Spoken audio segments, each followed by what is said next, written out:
بالله من شرور أنفسنا ومن سيئات أعمالنا من يهده الله فلا مضل له ومن يضلل فلا هادي له ونشهد أن لا إله إلا الله وحده لا شريك له ونشهد أن سيدنا وحبيبنا ومولانا محمدا عبده ورسوله صلى الله تعالى عليه وعلى آله وسلم تسليما كثيرا كثيرا. أما بعد فأعوذ بالله من الشيطان الرجيم. بسم الله الرحمن الرحيم. إنا أنزلناه في ليلة القدر وما أدراك ما ليلة القدر. ليلة القدر خير من 1000 شهر. صدق الله العظيم. تیار کر کے جمع کر لیا. اللہ تعالیٰ ہمارے بھی ٹوٹے پھوٹے اعمالوں کو قبول فرما رہے ہیں اور باقی ایام کی قدردانی کی توفیق نصیب فرما رہے ہیں. حقیقت تو یہ ہے کہ زندگی میں بہت قیمتی دن اور بہت قیمتی مہینہ اللہ نے عطا فرمایا. بلکہ پھر ذوالفقار رحمت اللہ علیہ فرماتے تھے کہ ہر ایمان والے کو جس کو اللہ نے رمضان کا مبارک مہینہ عطا کر رکھا ہے اس کو گویا کہ اللہ رب العزت نے بینک آف آخرت کی ایک چیک بک دے دی تھی جس چیک بک میں 30 چیک اللہ نے عنایت عطا فرمائے تھے اور اللہ رب العزت نے 30 چیک کی ہر ایمان والے کو ایک چیک بک عطا فرما کر یہ ارشاد فرمایا تھا کہ اس چیک بک میں اماؤنٹ اپنے حساب سے لکھ دو. گویا کہ 30 روزے رمضان کے یہ 30 چیک ہے جو اللہ نے ہر ایمان والے کو عطا کر کے رکھا اور اختیار دے کے رکھا تھا کہ پورا اختیار ہے جتنی اماؤنٹ لکھنی ہے اپنے ذخیرہ آخرت میں جمع کرنے کے لیے جتنا کر سکو کرو. اور ریٹ بڑھا دیا کہ نفل کرو گے فرض کا ثواب, فرض ادا کرو گے ایک تو 70 فرائض کا ثواب ملے گا. جس کو جتنی نیکیاں کرنی ہو جتنا کمانا ہو یہ مبارک مہینہ اس میں ریٹ بھی بڑھا دیا گیا ہے اعمال کا, کر لو اپنے حساب سے. بڑے خوش قسمت ہے وہ لوگ جنہوں نے اپنے ذخیرے کو اپنے نامہ اعمال کو نیکیوں سے بھر دیا. ایک بڑا قیمتی موقع اللہ نے عطا فرمایا تھا. اس میں روزے جیسی عبادت, زکات جیسی عبادت, تراویح جیسی عبادت, یہ عبادتوں میں اضافہ کر کے اللہ نے بندوں کو اپنا قریب کرنا چاہا کہ یہ بندے میرے قریب ہو جائے. یہ پورا مہینہ اللہ نے عطا فرمایا اور اس میں سے اب جس میں اور آپ چل رہے ہیں یہ آخری عشرہ یہ پورے مہینے کا لب لباب ہے. پورے مہینے کا لب لباب ہے اور اس میں اللہ نے ایک رات چھپا کر کے رکھی ہے جس کو لیلۃ القدر کہا جاتا ہے. بڑی قیمتی رات. اللہ کے نبی علیہ الصلوۃ والسلام مکہ سے مدینہ ہجرت کرنے کے بعد سے رمضان کے آخری عشرے کا اعتکاف پابندی سے کیا کرتے تھے. ایک روایت میں حضور نے ارشاد فرمایا کہ میں نے رمضان کے پہلے عشرے کا اعتکاف لیلۃ القدر کو تلاش کرنے کے لیے کیا, دوسرے عشرے کا اعتکاف لیلۃ القدر کو تلاش کرنے کے لیے کیا, لیکن لیلۃ القدر نہیں ملی. اب آخری عشرے کا اعتکاف لیلۃ القدر کی تلاش کرنے کے لیے کر رہا ہوں. پھر حضور نے فرمایا دوسری روایت میں کہ لیلۃ القدر کو آخری عشرے کی 10 راتوں میں تلاش کیا کرو. 21, 23, 25, 27 اور 29 کیا کرو. اب اس میں سے کوئی ایک ضرور ہے لیلۃ القدر. فکس نہیں ہے تو ہم نے کر دیا ہے کہ 27 کی رات لیلۃ القدر نہیں. پوسیبل ہے کہ وہ ہو. ویسے ہی ممکن ہے کہ 21 کی ہو، 23 کی جو گزری ہو، 25 کی ہو، 27 کی ہو، 29 کی ہو. ہمیں تو تلاش کرنے کا حکم دیا کہ لیلۃ القدر کو تلاش کرو تاک راتوں میں. اور یہ کتنا مبارک مہینہ. حضرت عبداللہ ابن عباس رضی اللہ تعالیٰ عنہ کی روایت ہے، حضور فرماتے ہیں کہ رمضان کے لیے جنت کو روزانہ دھلی دی جاتی اور شروع سال سے آخر سال تک رمضان کو آراستہ کیا جاتا ہے. جنت کو آراستہ کیا جاتا ہے رمضان کے لیے.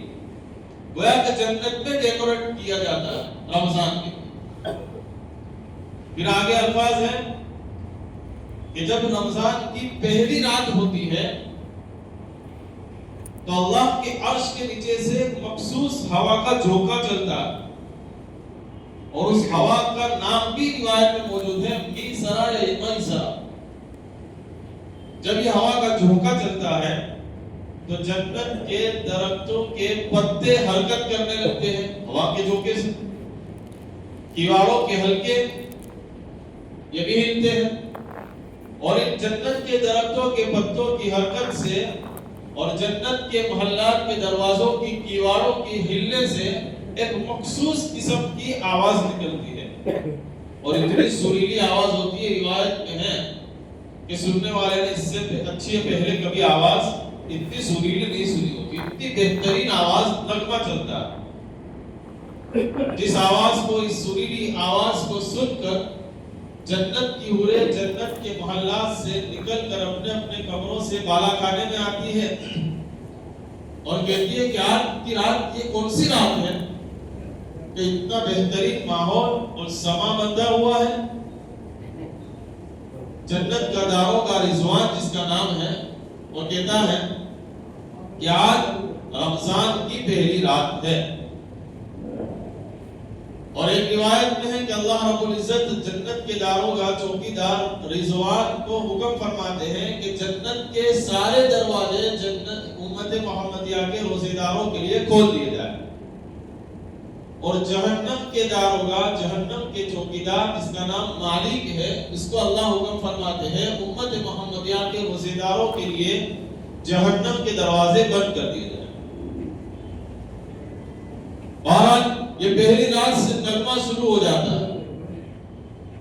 پھر روایت میں ہے کہ روزانہ افطار کے وقت اللہ رب العزت 10 لاکھ ایسے لوگوں کو جہنم سے براءت عطا فرماتے ہیں، نجات عطا فرماتے ہیں، چھٹکارا عطا فرماتے ہیں جو جہنم کے مستحق ہو چکے ہوتے ہیں.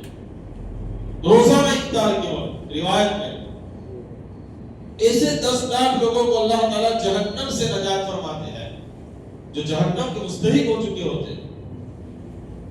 اور آخری جب رات ہوتا ہے، آخری دن ہوتا ہے رمضان کا، تو یکم رمضان سے پہلی رمضان سے 29 رمضان تک جتنے لوگوں کو جہنم سے اللہ نے برات عطا فرمائی ہوتی ہے، چھٹکارا اور نجات عطا فرمائی ہوتی ہے، آخری اور لاسٹ دن میں اتنے عدد اور اتنی تعداد میں لوگوں کو اللہ تعالیٰ جہنم سے نجات عطا فرماتا ہے. پھر جب شب قدر آتی ہے تو اللہ رب العزت حضرت جبرائیل کو حکم فرماتے ہیں. اللہ کے حکم سے حضرت جبرائیل فرشتوں کے ایک لشکر کو لے کر، ایک جماعت کو لے کر آسمان سے نزول فرماتے ہیں، اترتے ہیں. روایت میں آتا ہے حضرت جبرائیل کے ہاتھ میں سبز جھنڈا ہوتا ہے اور فرشتوں کی ایک جماعت کو لے کر آسمان سے اترتے ہیں لیلۃ القدر میں، اور وہ جھنڈا خانہ کعبہ پر کھڑا کرتے ہیں، لگا دیتے ہیں. پھر حضرت جبرائیل علیہ السلام اپنے ساتھ آنے والے فرشتوں کو حکم فرماتے ہیں کہ پورے عالم کے چھپے چھپے میں پھیل جاؤ، کونے کونے میں پھیل جاؤ، اور آج کی رات میں جو اللہ کا بندہ جس پوزیشن میں جس عبادت میں مشغول ہو اس کو جا کر سلام کرو اور اس سے مصافحہ کرو. چنانچہ روایت میں حضرت جبرائیل کے حکم کی تعمیل میں تمام فرشتے عالم میں پھیل جاتے ہیں، اور اس رات میں لیلۃ القدر میں بندہ کھڑے ہو کر، بیٹھ کر، لیٹ کر، جس پوزیشن میں اللہ کی جس نوعیت کی عبادت کرتا ہوتا ہے، فرشتے آتے اس کو سلام کرتے، اس سے مصافحہ کرتے۔ میرا اور آپ کا ایمان ہے غیب پر۔ اللہ کے نبی علیہ السلام کا ارشاد ہے کہ لیلۃ القدر میں جو بندہ عبادت پہ مشغول ہوتا ہے، فرشتے اس کے پاس آتے ہیں اور اس سے مصافحہ کرتے ہیں، سلام کرتے ہیں، فرشتوں کی سلام لگتی ہے۔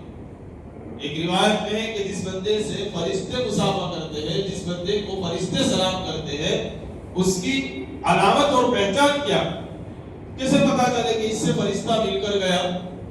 روایت میں موجود ہے کہ جس بندے سے فرشتہ مصافحہ کرتا ہے، سلام کرتا ہے، اس کے دل کو اللہ موم کر دیتے ہیں، نرم کر دیتے ہیں، خوف طاری ہو جاتا ہے، دل نرم ہو جاتا ہے۔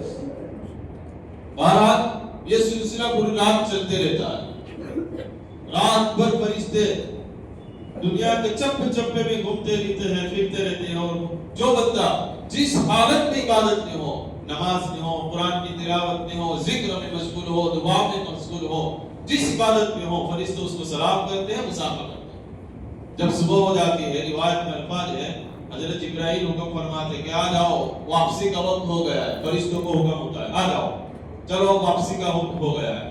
فرشتے جمع ہوتے ہیں۔ واپسی سے پہلے فرشتے پوچھتے حضرت جبرائیل سے کہ آج کی رات اللہ کے حکم سے ہمیں دنیا کے کونے کونے میں پھیلا دیا گیا تھا، اور ان کو سلام کرنے کو کہا گیا تھا، ان سے مصافحہ کرنے کو ہمیں حکم دیا گیا تھا۔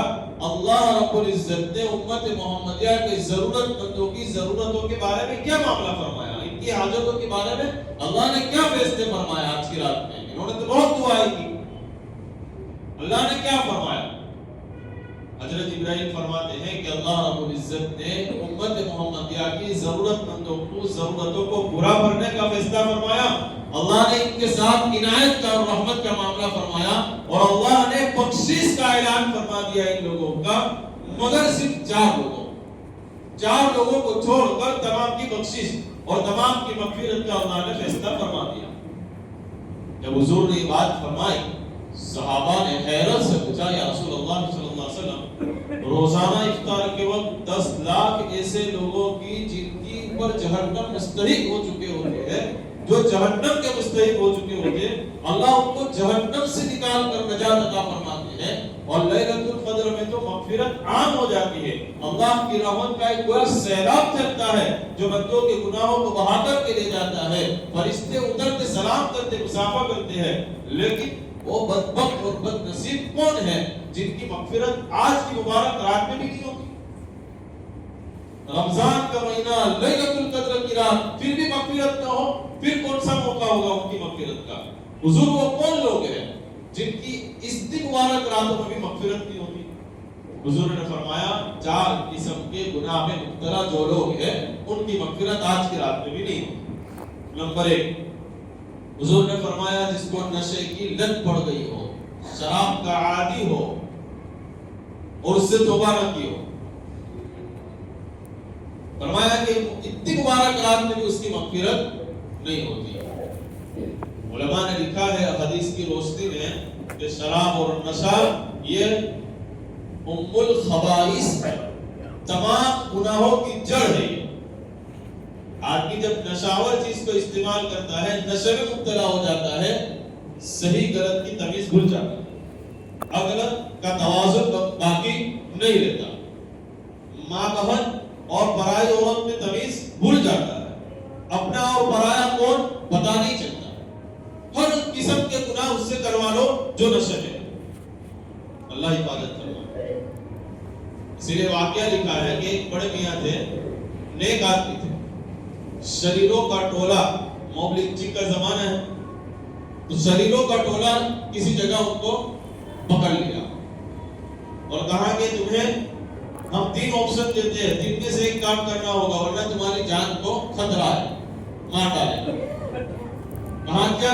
ایک خوبصورت عورت کو پیش کیا، اس کے ساتھ زنا کر، بدکاری کرو۔ اگر یہ نہیں کرنا، ایک چھوٹے معصوم سے بچے کو اس کے سامنے پیش کیا، اس کو خود کرو، قتل کرو اس کو۔ یہ بھی نہیں کرنا ایک شراب کی بوتل دی, کہا کہ اس کو پیو. یہ 3 کام ہیں, 3 میں سے کوئی ایک کام کرو, اپنی جان بچاؤ, ورنہ ہم تمہیں مار ڈالیں گے. بڑے میاں نے اپنے گمان کے حساب سے سوچا کہ کسی عورت سے بدکاری کرنا کتنا بڑا گناہ ہے, نادان بچے کو قتل کرنا اتنا بڑا ظلم ہے. اب شراب میری جان بچانے کے لیے تھوڑی پی لوں اور اپنی جان بچا کے یہاں سے نکل لوں, تھوڑا سا گناہ, لیکن اس گناہ کو میں کر لوں تاکہ میری جان بچ جائے. اپنے گمان کے حساب سے اس کو انہوں نے چھوٹا گناہ سمجھا اور شراب پی لی.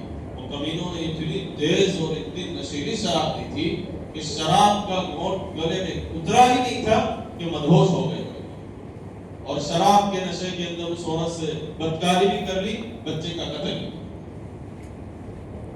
علماء نے لکھا ہے ام الخبائث ہے, تمام گناہوں کی جڑ نشے والا آدمی کو چاہے جو بھی گناہ کروا. اللہ عبادت فرمائے. آج کا نوجوان مختلف قسم کے نشے کی لت کے اندر پڑا ہوا ہے, تمام قسم کی نشے کی وہ قسمیں جس سے